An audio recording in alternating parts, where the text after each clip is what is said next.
I'm Ezelle from The Upcoming. It's lovely to meet you both. Congratulations on this fantastic series. Perhaps you could start by telling us what Those About to Die is about. What can readers expect when they step in to watch this? Those About to Die I think, it's a Roman epic to a scale and detail which people may kill me for saying this, but I don't think we've seen before. On me and Tom's front, I guess a lot about these two warring brothers, but a lot of the series is about the creation of the Flavian Amphitheatre, aka the Colosseum, and before that, the chariot racing, the chariot factions, and generally the obsession with these games and the sporting world in ancient Rome. Tom, for you, your character, Titus, what was it about the script that you saw and that appealed to you, and you thought, you know what, I want to step into this and take this on board? It being a period in Roman history that perhaps has not been shown too much in terms of storytelling. There are stories that do it, but it doesn't feel like the period that has really had a light shone on it. The scale of the ambition of it, the fact that Roland's going to be the person helming that, and knowing just quite how incredible he is at that. And Titus actually, was the one thing that I found a little tricky. I found him quite a hard nut to crack, is the truth. But I was intrigued by the challenge of him. So that kept drawing me to him, but I couldn't quite get a handle on him initially.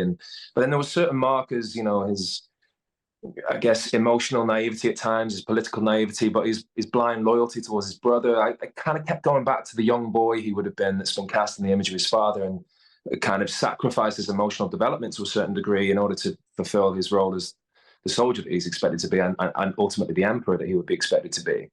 And then it came down to the father and then the character of Vespasian in terms of our dramatic representation, but also the figure of Vespasian in Roman history. And then thinking, well, there needs to be a complexity there that I can bounce off, because I can only go as far as whoever plays Vespasian goes. Do we know who's playing Vespasian? Oh, it's the best actor that ever lived. Okay, brilliant. I think that's going to give me an angle in then, So that really unlocked a lot for me. I'm working with Tony very early on, because we were fortunate enough, myself and Joe, to have that quite early on. And it really set not only a rhythm for the show, but also for me, it really gave me a very tangible, visceral energy to kind of build Titus from, and that helped. And then it unlocked for me after that. And Jojo, for you, playing his brother Domitian, what was that like? Did you kind of delve into any other historical figures to kind of, make that story up for yourself and kind of develop that character? Yeah. Well, I mean, obviously, you're playing a real person. So there is a certain weight that comes with that. And despite the sort of internet memes, I actually didn't think about the Roman Empire all that much pre-doing this project. Now, obviously, it's constantly in my brain and I can't get it out. But this isn't a backdrop for Joe. He's actually no, this is my house. Beautiful. I tried to do as much reading into Domitian as I possibly could, but the thing is about Domitian is his history is muddled, and there's a lot of mad stuff that's been written about him, and a lot of it you have to take a pinch of salt with. So I think instead of trying to look directly at him or look at maybe a more contemporary figure who's in a similar position, I was more in a similar way to Tom. I was like, let's try and work out how this boy born in this period of time in Rome develops to be this kind of mad tyrant who did some truly insane stuff, and try and make that feel real, try and make that feel believable and something that could actually happen. And I think the way that I did that was just breaking it down, taking it step by step, and thinking, how would Jojo react if you put him in this mad pressure cooker of a world that is ancient Rome? And obviously working with Anthony Hopkins, as you said,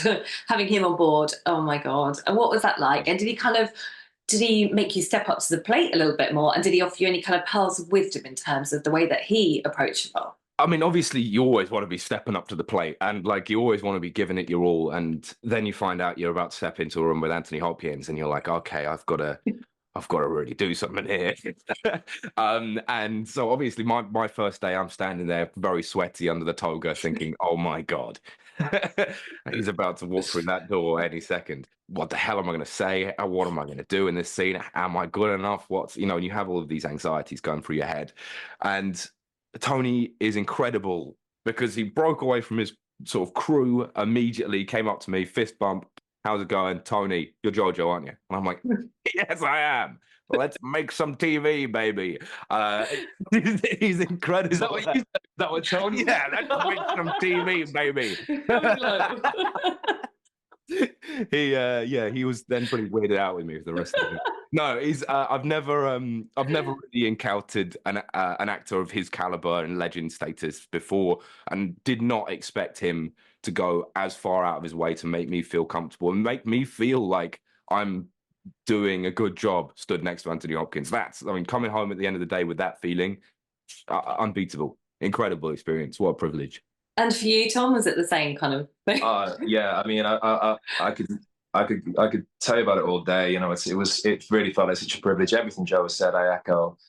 And it wasn't just working with, you know, it almost feels ludicrous to kind of reference Anthony. You know, in my opinion, he is the best actor that's ever lived, and his reputation as an actor obviously goes before him. It kind of feels, like I say, it feels ludicrous to even reference it. We all know it because he's that incredible, but he's also an incredible bloke. He's a really nice guy, and really put us at ease, and he's fun to be with, and his lust for life and his passion and his commitment to us as actors and making it a team. You know, it was a real privilege. You know, they say don't meet your heroes, but you should if they're Anthony Hopkins. Well, I definitely think he brought you all together, and it made a really lovely team that we watched on screen as a family. But obviously, there's these epic sets. You know, the cast is huge, all the extras and everything. What was that like being on set in Italy and having that? And were there any kind of challenges to that role, or any kind of moments that really stood out for you being on set? We were very lucky to be in Rome, I have to say that. I mean, not only because of the facilities at Cinecittà, which were, you know, incredible, but we could have been in another city, and actually it really brought it home. You know, it really, you'd be on set at the Circus Maximus sitting on a podium, and a lot of them were set builds. You know, there's incredible technological advances in this show, things like wraparound LED screens, but also the way it was shot, certain cameras that we used, all of that. But they also built a lot of it. So I would be high up, as Joe would be, you know, up on a podium at Circus Maximus, and you drive home and you drive past the real thing.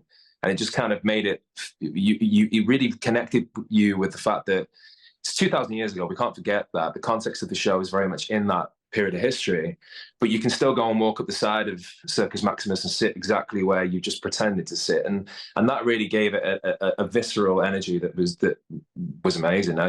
The only downside was it was far too hot for me with the armor. I was struggling very much. I mean, I know, like, there's going to be stuff where there was days for me where I'm reading it in the script and I'm like, okay, well, that'll be CGI, obviously. And then you get in the car and you arrive there and you walk into like some enormous aircraft hangar where there's just a full-size Colosseum, and you're like,